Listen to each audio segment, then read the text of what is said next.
American సొసైటీలో white అమెరికన్స్లో ఉండే అభద్రతా భావాన్ని ఎక్స్ప్లాయిట్ చేస్తూ ట్రంప్ రాజకీయం నడుపుతున్నాడు.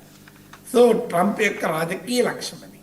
అందువల్ల సౌత్ ఆఫ్రికాలో కూడా వైట్ పాపులేషన్కు తాను అంటగా ఉన్నాను అని చెప్పడం ట్రంప్ ఉద్దేశం. ఇప్పుడు ఇలాన్ మస్క్ కూడా దక్షిణాఫ్రికా నుంచి వచ్చిన వ్యక్తి.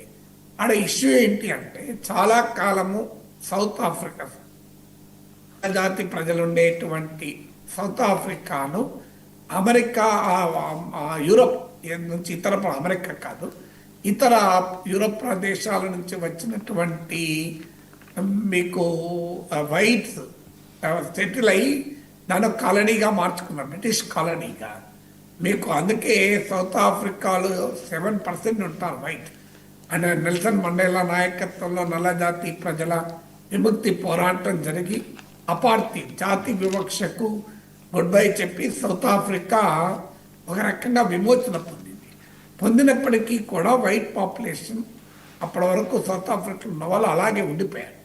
ఎందుకంటే చాలా పెద్ద సెక్షన్, మన దగ్గర కూడా కొంతమంది ఆంగ్లో ఇండియన్స్ ఉండిపోయారు. వాళ్ళు చాలా తక్కువ, వాళ్ళు అరౌండ్ 7% ఆఫ్ ఆఫ్రికన్ పాపులేషన్ ఉంటారు. సో రీకన్సిలియేషన్లో భాగంగా వాళ్ళను అలాగే ఉండనిచ్చింది నల్లజాతీయుల ప్రభుత్వం కూడా. కానీ